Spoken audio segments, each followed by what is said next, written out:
2013 was a year to forget for Team Obama, and thanks to Obamacare, 2014 may be just as painful for the president. Hello, everyone. I'm Katie Pavlich, in Tonight for Sean.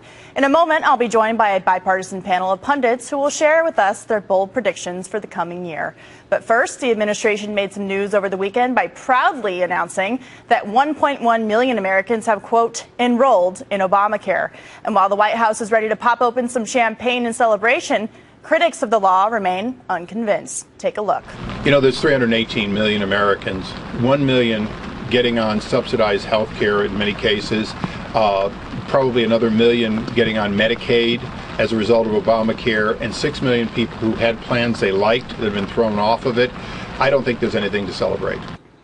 The congressman is spot on. The alleged 1.1 million enrollees announcement is laughable and falls far short of the administration's goal. In fact, back in September, HHS Secretary Kathleen Sebelius was asked to estimate how many people she expects to sign up. Remember this? What does success look like? Well, I think success looks like at least 7 million people having signed up by the end of March 2014. That means in the next 3 months, she needs to miraculously find 6 million people to volunteer for this train wreck. Good luck, Madam Secretary. And here to help us recap the disastrous year and to share with us their predictions for 2014, the author of the new book, The Happiest Life, 7 Gifts, 7 Givers, and the Secret to Genuine Success, radio talk show host Hugh Hewitt and Democratic strategist Penny Lee. Thank you so much for being with me. Good to be here. So, Hugh, we'll start with you. Isn't the Obama administration stretching this term enroll? Oh, right? Very much. The grim statistics, you just pointed it out. We are not going to get 6 more people to sign on to this train wreck. That was very funny. And in fact, the Medicaid expansion is going to backfire on most of the people who end up in Medicaid. So if 2013 was grim, it's an exponentially worse outlook when it comes to Obamacare. Add into that the president has a still unfolding fiasco in Iran, Syria, Lebanon, where the assassination happened just 2 days ago. No domestic initiative that has any momentum behind it, and a growing recognition that there's no way to resurrect this presidency from other than a failure. I just think he's better enjoy his Hawaiian holiday, because when he comes back to town, there is not much good news for him. Well, Penny, what about you? Do you think the White House should be celebrating this 1.1 million enrollees, considering it used to be the definition of enrolled was simply putting something in your shopping cart, not necessarily being covered, and definitely haven't have paid for that plan? Well, unlike others, this is the holiday season. I didn't find all lumps of coal in the stocking. I mean, there is some good news that is out there, and a lot of that is pointed on the economy. The president wrapped it up well when he said in his closing press conference, look, we've added 2 million new jobs. Unemployment is coming down. Housing starts are going up. We are seeing an economic recovery starting to begin. We had 4% of GDP growth. So there are some good news out there. And I know a lot of people want to just lump the whole thing and call it one big disaster, but it wasn't.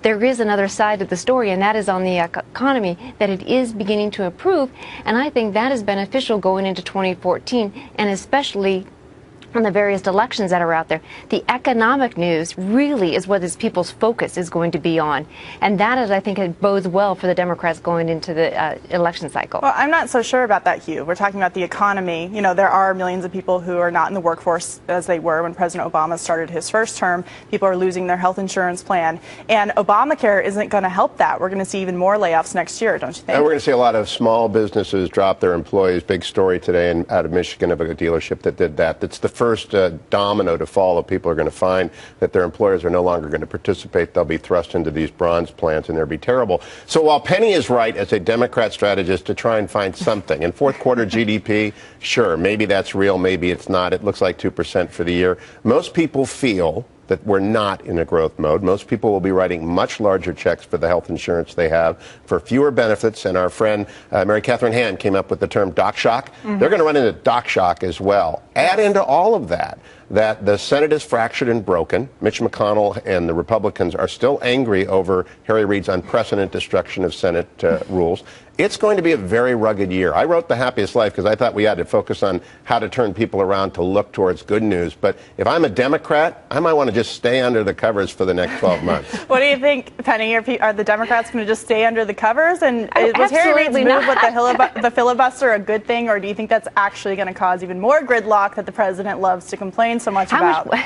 How much more gridlock can you have? I mean, come on. You have a House that is absolutely intransient, that absolutely can't even control their own caucus. You have Boehner now going after his own Tea Party members, saying that their strategy was absolutely 100% flawed. You had a flawed strategy of shutting down the government that actually had repercussions on the Virginia elections. For the first time, Democrats swept all statewide elected offices in Virginia.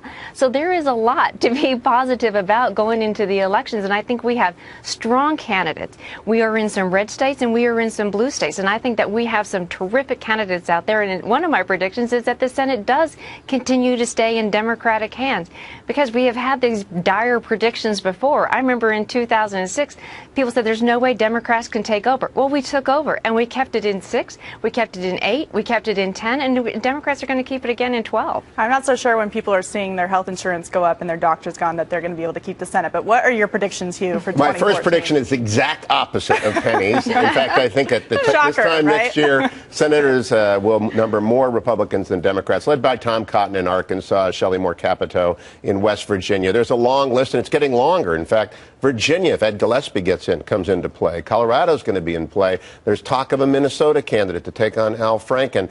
There are lots of states that weren't even on the board, and the board already looked good. So I think my first prediction is there isn't a single Republican who's threatened. This silly attempt to get Mitch McConnell in trouble is going nowhere in Kentucky. So the Republicans will get the majority back in the Senate. That's my first prediction. Penny, what's your prediction for 2014? Well, obviously that is second. But the other thing that I would say on the economic front, I do believe, and this is something that 50% of Republicans support, is I do believe that the minimum wage for the first time since 2007 will be increased. The American people are asking for a raise. They haven't had one since 2007, and I believe that is actually going to be on the side that President Obama can show leadership on and actually bring the rest of the country along with him. Hugh, you get the last word. That's the funniest thing going, because I don't hear anybody out there on the street talking about the minimum wage. I do have to put the key prediction out there, though. Reince Priebus will announce that the convention in 2016 will be held in June, and it will be held in Cleveland, which will build on that city's momentum from the Browns' Super Bowl win that year. All right. Well, Penny, Hugh, thank you so much for being with us. We appreciate it. Thanks, Katie. Happy New Year. Thanks, Katie. Well,